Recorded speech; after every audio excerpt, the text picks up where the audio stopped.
those of you who have managed to stay with us all this time, thanks very much. We do appreciate you having a look through this video with us. Thanks from myself, John Moore, Martin on camera, Graham on his facts and figures, and of course our mate Rowley Godfrey, who's not about at the moment, but who of course is known to you all. There's now going to be a few words from other people around the club, and I'm sure you'd like to listen to them, probably more so than you'd like to listen to me. Thank you very much, and we'll see you all next season. Well, Paul Groves, Supporters Player of the Year, everybody's Player of the Year, and when was it when you joined us, Paul? 4 years ago now, Rolly. 4 years ago now. Well, what must be said about your fantastic record? How many games have you missed for Grimsby Town? As I'm aware, none at the moment, Rolly. That is an absolutely fantastic record. What do you put it down to? Good luck. I think a lot of it is luck. I mean, you look at some of the players we've got in the squad, and they've had some bad injuries, and a lot of it is down to luck. And you know, obviously, you have to look after yourself to a certain degree. But I don't look after myself any more than what the other lads do. So it must be down to a certain degree of luck. You can't win those awards there without the players that play with you, and they've got to take a lot of the credit for me winning those awards. I mean, if it wasn't for them players and it wasn't for the togetherness that we've got at the club amongst the players, then you don't win those awards. Thank you, Paul Groves. That you are a very, very popular striker here at the club and a popular character. I mean, a lot of the fans would like to see you playing, but so far, the last season or so, you've been having to take a back seat and watching the other lads get on with it. Are you a good watcher of the game? Well, to tell the truth, I'm not, because obviously when you're unfit, I mean, I just want to be out there playing, and I mean, when I'm watching, I'm not the best supporter, but I mean, the lads who's played have been magnificent. I mean, Steve Livingston's done really well this season. Jamie Forrester has, the two of them. I mean, Neil Woods, there's three good centre forwards at the club. But at the end of the day, all I'm thinking about is the best for Clive and Donker. And I know when I'm fitting well, I'm a good striker. And at the end of the day, all I want to do is play football for Grimsby Town. Well, let's hope that everything does go all right for you in the close season, Clive. I should think that you'll be fighting fit and well for next season. We certainly all hope so.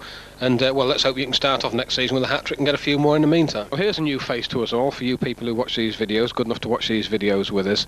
And alongside me now is Richard Smith, signed, of course, from Leicester City after a loan spell earlier in the season. And, Richard, you've got yourself there a nice little award, which was the guest reviewers that we have in the Evening Telegraph. And you topped the poll, so you're not done too bad there, really, have you? Well, I mean, it's nice to know the fans who write into the paper and whatnot do actually look at the game in some sort of view, and I'm happy to be picked as their Player of the Year. Is it the deal with you was probably on the back boiler, so to speak, all the way along at all? I think the manager spoke to me about a permanent move here and there, so, you know, how would you like to come to the club and whatnot. I mean, I fitted in well with the lads, and, you know, if I actually signed for the club, I'd have been happy at the time. But the Mark McGee situation took me back to Leicester. He said he'd give me a chance at Leicester, which he didn't, and he eventually left the club, and you know, things took its toll, and I ended up here, so I'm pleased with that.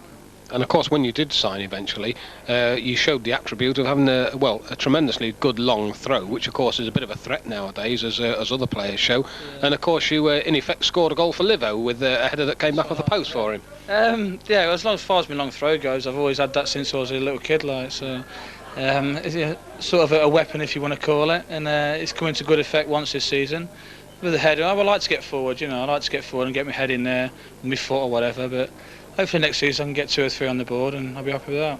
Well, I think we'll all agree with that then, Richard, and thanks very much for talking to us. We hope that next season, well, a bit more successful for the town as well as for yourself as well. I'm sure it will be. Thank you very much. Okay. Thanks, Richard Smith.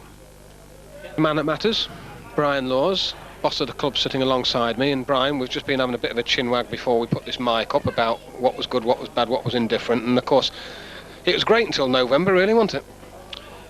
Well, we had a mediocre start, I would say, but going into the Christmas period, I thought we had a tremendous finish, and leading into Christmas we were second top of the league, possibly could have went top had we won against Charlton at home. It wasn't to be.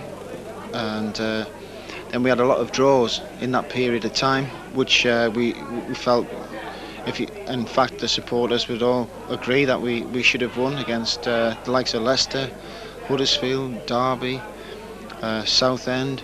There was a lot of points that we'd actually thrown away, and you know, we hadn't lost them, we'd actually give them away, so there was like 12 points. All in all, that we felt thoroughly deserved, but we didn't get them. On earlier on, I think the fact of the matter is that at the end of the season, despite the fact we've got what was what still is, as far as we all maintain, a particularly good goalkeeper and a very good defence, we've ended up as the worst goals against. But we aren't that bad defensively. I mean, we just aren't, are we? No, I think we have, when everybody's fit, that is, we have one of the best back four in the division, and that's been our downfall. We had after Christmas we had a lot of injuries, especially in the back four and in the main areas, which were centre half.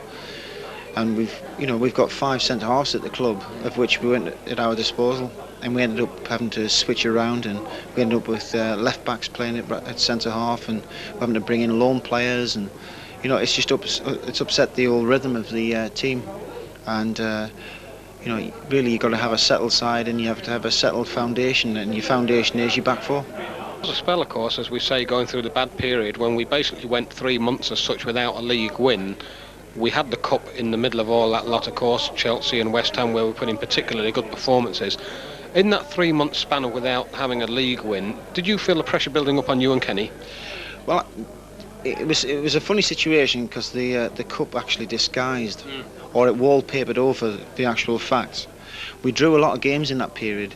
We hadn't lost a lot of games, but we drew a lot of games which we all thought and all felt very disappointed that we hadn't won them. And we come away from games and we thought, you know, we thoroughly deserved 3 points. We ended up getting 1, and that was our 3 months period, and it cost us dearly. I felt the cup run disguised or wallpapered over the cracks, and then we had 4 league games cancelled right